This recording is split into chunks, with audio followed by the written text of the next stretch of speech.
Hello mga mare, samahan niyo akong mag-bake ng banana bread using my air fryer.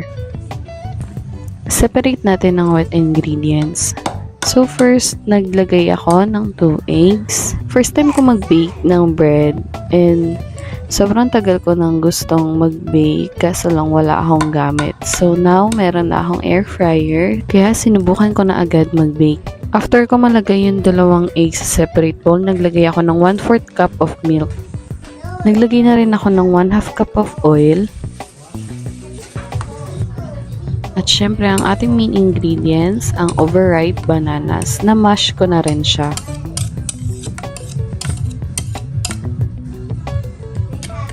After natin ilagay yung saging, haluin na natin yung mga wet ingredients at huwag natin i-overmix. Actually, itong saging na ginamit ko ay natira lang doon sa nabili naming saging at nakita ko na na-overripe na siya. Kaya nag-decide ako na mag-bake ng banana bread.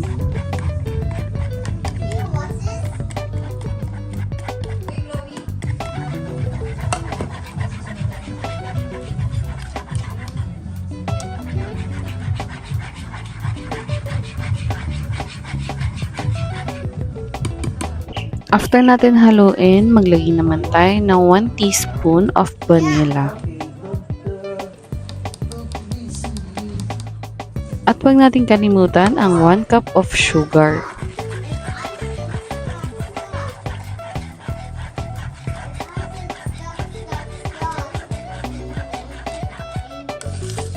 After natin haluin, iset aside muna natin at i-mix naman natin ang ating dry ingredients. Huwag natin kalimutan i-sift ang ating dry ingredients para mawala yung lumps at mahalo natin siya ng mas mabuti. Naglagay na ako ng 1 3/4 cup of flour. Next, naglagay na rin ako ng 1/2 teaspoon of salt. At last dry ingredients is 1 teaspoon of baking soda.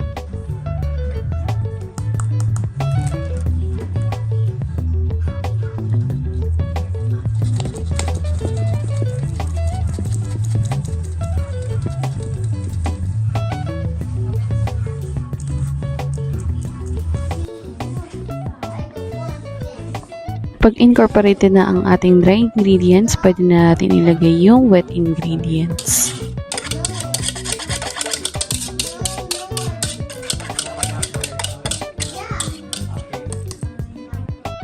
Haluin na natin ang wet and dry ingredients at wag lang natin i-overmix para hindi siya maging puding pagluto na.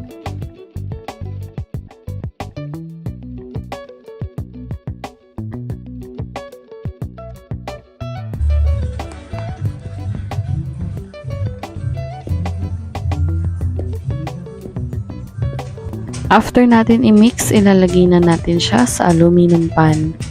Sa recipe na ito, nakagawa ako ng 2 banana bread.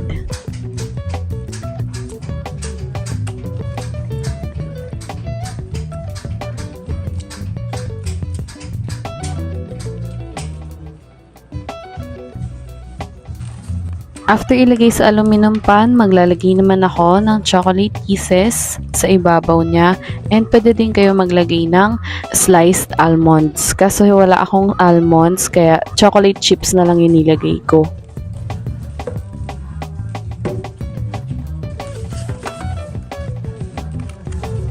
So bago ko pala siya isalang sa air fryer, nag-preheat muna ako ng 160 degrees for 3 minutes. So, sa first trial, nag-set muna ako ng 160 degrees Celsius for 20 minutes. I can see what's going on. See what's going on. Oh my god! As you can see, brown na yung top niya, pero yung gitna niya hindi pa masyadong luto. So, ibabalik natin siya for 15 minutes. Ayan, luto na siya. So, na-bake natin siya ng 35 minutes with 160 degrees Celsius using our air fryer.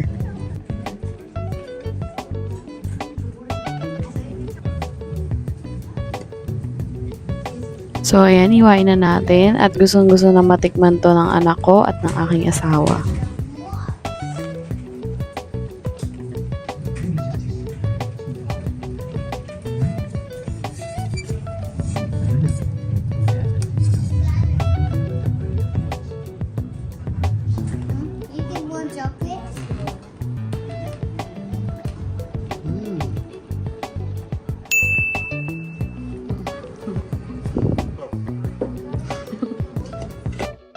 So ayan, sobrang nagustuhan nila yung banana bread na binake ko at naubos agad nila yung isang pan. Try nyo na rin at sobrang dali lang nitong gawin. Yun lang, maraming salamat sa panonood!